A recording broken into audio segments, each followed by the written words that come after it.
नमस्कार, स्वराज एक्सप्रेस आप देख रहे हैं और मैं हूं आपके साथ काजल दुबे। बुलेटिन की शुरुआत करेंगे उत्तर प्रदेश की बड़ी खबर के साथ, जहां सीएम योगी आदित्यनाथ ने गोरखनाथ मंदिर परिसर में जनता दर्शन लगाया। जनता दर्शन के दौरान प्रदेश से आए फरियादियों ने अपनी पीड़ा बताई। सीएम योगी ने सभी फरियादियों के पास स्वयं जाकर फरियादियों की समस्याओं को सुने और उनके निस्तारण के लिए वहां मौजूद अधिकारियों को आदेश दिया। सीएम योगी ने मंदिर परिसर में गौ सेवा भी की।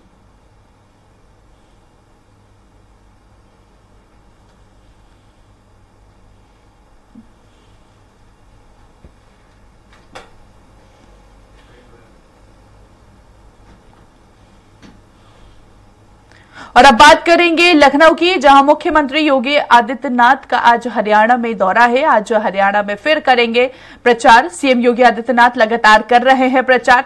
हरियाणा में आज 4 जनसभाओं को संबोधित करेंगे। सुबह 11:45 पर भिवानी जिले में सीएम योगी की रैली होगी। वहीं दोपहर 1 बजे हिसार अनाज मंडी में सीएम योगी की जनसभा होगी। दोपहर 2:20 पर नारौंदा अनाज मंडी में जनसभा होगी। वहीं शाम 4 बजे पंचकुला सेक्टर 16 में सीएम योगी की जनसभा होगी। तो आज मुख्यमंत्री योगी आदित्यनाथ हरियाणा में हुंकार भरेंगे और कहीं ना कहीं सीएम योगी की लोकप्रियता और उनके तेजस्वी भाषणों से हरियाणा बीजेपी को एक नई ऊर्जा मिलने की उम्मीद जताई जा रही है। तो हरियाणा में चुनावी प्रचार करते हुए नजर आएंगे। बीजेपी प्रत्याशी के पक्ष में जनता से वोट की अपील करते हुए नजर आएंगे मुख्यमंत्री योगी आदित्यनाथ।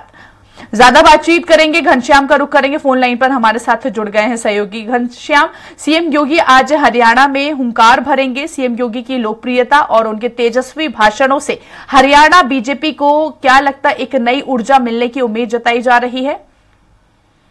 देखिए, मुख्यमंत्री योगी आदित्यनाथ का एक अलग चेहरा है उत्तर प्रदेश के अलावा पूरे देश भर में, दुनिया भर में। तो उसका लाभ लेने की कोशिश हमेशा भारतीय जनता पार्टी करती रहती है काजल, और यही कारण है कि हरियाणा में लगातार तीसरा दौरा मुख्यमंत्री योगी आदित्यनाथ का है। आज एक के बाद एक पूरी 4 जनसभाओं को संबोधित करेंगे। 11:45 पर पहली जनसभा भिवानी में होगी उनकी। उसके बाद 1 बजे हिसार अनाज मंडी में होगी। 2:20 पर नारौंदा अनाज मंडी में होगी और 4 बजे पंचकुला सेक्टर 16 में मुख्यमंत्री योगी आदित्यनाथ का जो है संबोधन होगा। जाहिर बात है, जिसका जिक्र अभी आपने किया कि कितना लाभ मिलेगा, तो देखिए कश्मीर से कन्याकुमारी तक, उत्तर प्रदेश से लेकर बिहार तक, नागालैंड तक, जम्मू कश्मीर तक आप देखेंगे कि जहाँ पे हिंदी भाषा बाहुल्य नहीं है, नागालैंड जैसे क्षेत्रों में हिंदी भाषा लोग बहुत बेहतर तरीके से नहीं जानते हैं। आंध्रा देख लीजिए, आधा लोग हिंदी जान पाते हैं, समझ पाते हैं, आधा लोग नहीं जान पाते हैं। ऐसे राज्यों में भी मुख्य चेहरा बन करके जाते हैं योगी आदित्यनाथ। वहां पे स्टार प्रचारक के तौर पे वहां पे शिरकत करते हैं। जाहिर बात है, उनका फेस, उनका वक्तव्य, उनका जो उनकी जीवन शैली है, कार्यशैली है, और खासतौर से एक मठ के मठाधीश के तौर पे, एक प्रखर हिंदुत्ववादी चेहरे के तौर पे, एक मुख्यमंत्री के तौर पे जो बुलडोजर बाबा का तमगा मिला है, जीरो टॉलरेंस की बात कही है, माफियाओं पे कार्रवाई करने को लेकर के जो उनका फेस बना है, उसका सारा जो है श्रेय कहीं ना कहीं मुख्यमंत्री योगी आदित्यनाथ पे जाता है। और उसी श्रेय का एडवांटेज, फायदा भारतीय जनता पार्टी मुख्यमंत्री योगी आदित्यनाथ के फेस को लगातार उठाने की कोशिश करती है। और जब वो मुख्यमंत्री थे या नहीं थे, तब भी वो लगातार इस तरीके की प्रचार भारतीय जनता पार्टी के प्रत्याशी के लिए करते रहे हैं। और भारतीय जनता पार्टी उन जगहों पे जहां पे योगी आदित्यनाथ का फेस ही काफी है वो डाइवर्ट करने में, वोट को पूरी तरीके से पोलराइज करने में, वहां पे जो है योगी आदित्यनाथ का प्रयोग करती है। यही कारण है कि अब लगातार एक के बाद एक तीसरा दौरा हो गया है हरियाणा का मुख्यमंत्री योगी आदित्यनाथ का। 4-5 जगहों में अगर देखा जाए तो सबसे ज्यादा दौरे अभी हरियाणा के ही लग रहे हैं, क्योंकि हरियाणा का कई क्षेत्र जो है इंडी पट्टी है और कई क्षेत्र जो है उत्तर प्रदेश से सटा हुआ है। तो ऐसे में उस जो सीधा असर है मुख्यमंत्री योगी आदित्यनाथ का, काम का, कार्यक्रमों का, उनके फेस का, हिंदुत्ववादी चेहरे का, उसका सीधा असर वहां पे देखने के लिए मिलेगा। और खासतौर पर अगर बात करें तो लगातार जो भारतीय जनता पार्टी के जो प्रत्याशी हैं जो वहां पे हरियाणा में चुनाव लड़ रहे हैं, वो लगातार योगी आदित्यनाथ की जनसभाओं की मांग बढ़ा दी है।